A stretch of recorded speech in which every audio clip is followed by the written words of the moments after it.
Hello and welcome to the Homemade Songwriter. I'm Matt, and today we're going to talk about the Nashville number system, what it is, and how it can help you as a songwriter. But before we get started, I want to let you know we have a new free guide to help you in your songwriting journey. It's our chord progression cheat sheet. It's a really quick guide that briefly goes through what we're going to talk about today, as well as give you some starting places and some of our favorite progressions to get you writing. So check the link in the description if you want to grab that. I think it'll be a big help to you. Okay, what is the Nashville number system? The definition states, the Nashville number system is a method of transcribing music by denoting the scale degree on which a chord is built. But in more simple terms, it's sort of a different language or a shorthand way of talking about music that can be really helpful if you're playing with other musicians, but is even helpful if you're just playing by yourself. So here's how it works. Every major scale is made up of 7 notes. 1, 2, 3, 4, 5, 6, 7. And the 8 is the same as that first note. Now those 7 notes are decided by the intervals between the frequencies. So the pattern of those intervals in a major scale is whole, whole, half, whole, whole, whole, half. That's whole step, half step, whole step, whole step, whole step, half step. So every fret on a guitar is a half step. So if I'm starting on G, whole step, half step, whole step, whole step, whole step, half step.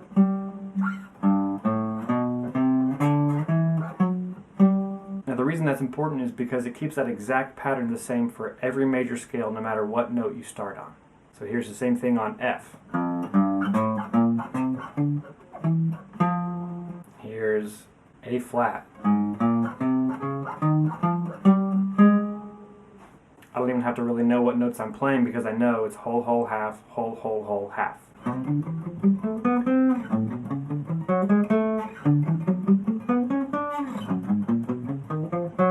Now each one of those notes of the major scale, called a scale degree, can be built into a full chord using the notes of the major scale, which at this point would be called the key. So for the key of G, that would be G major, A minor, B minor, C major, D major, E minor, F sharp diminished, and G.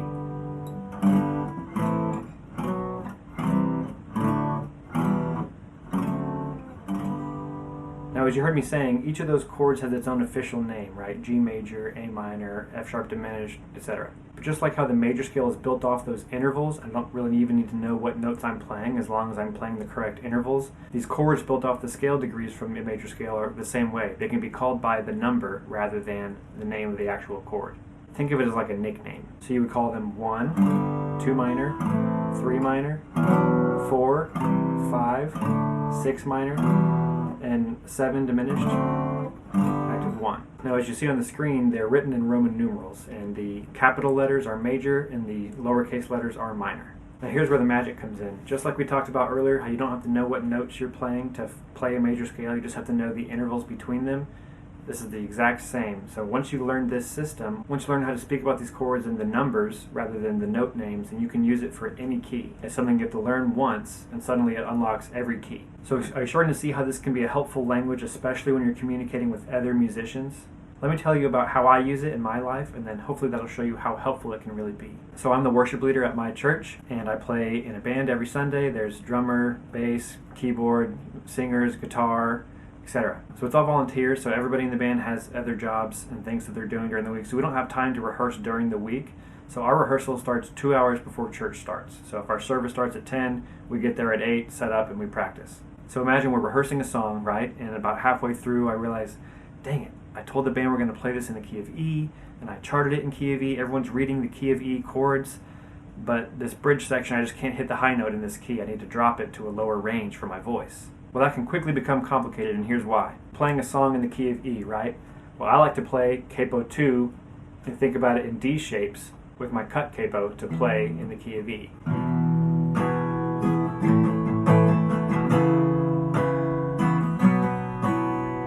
So the real chords I'm playing in the key of E there are E, A, C sharp minor, B.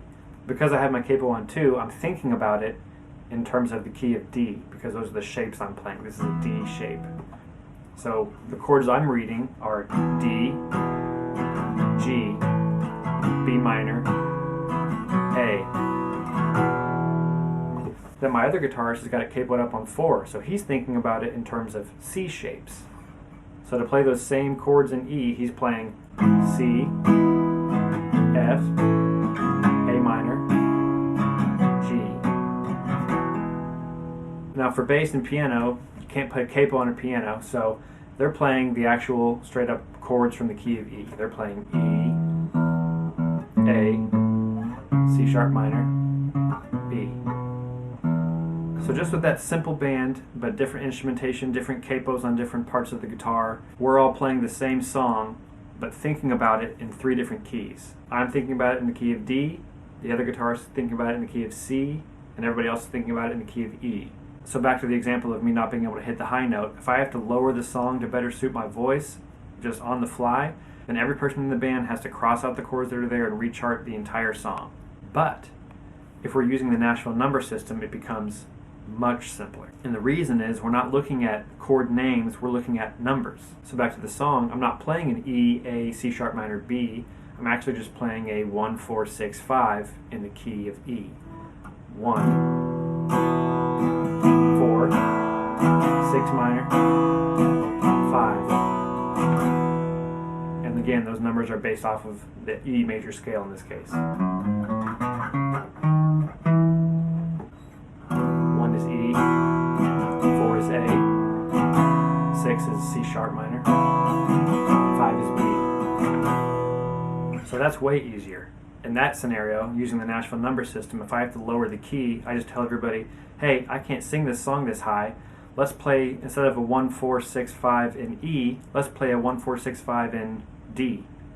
And then everybody goes, okay. 10 seconds later, we're playing the song in a new key. Oh, it's a beautiful thing. So that's all well and good for a live situation, but maybe you're not playing in a band every week. How can you use this in your songwriting? Well, I'm glad you asked, and there are 2 ways. The first one is co-writing. Since fundamentally I believe that this is a simplification of the language of music, if both you and your co-writer can speak this language, then that's going to keep the co-writing process running smooth and quick. Because there's nothing worse than being in a co-writing situation and you have to stop because someone's like, hey, wait, what chords are you playing? Is that a B minor or is that a B flat minor? Instead, you can just say, hey, let's play a 1, 4, 6 in the key of D. And everyone jumps on it right away. Then as the song develops, if you need to move the song around a different key for your voice, then same thing. It's a 1, 4, 6, but let's move it to A instead.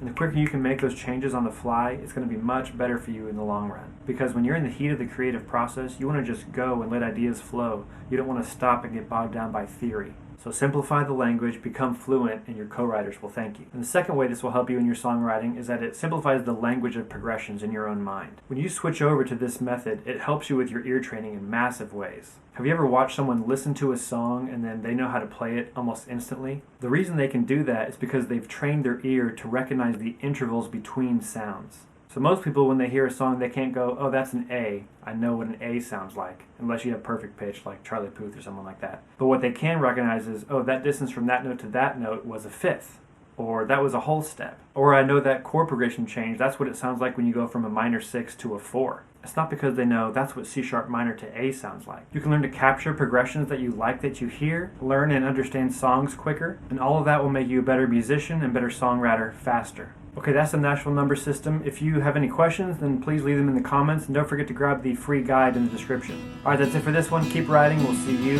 in the next one.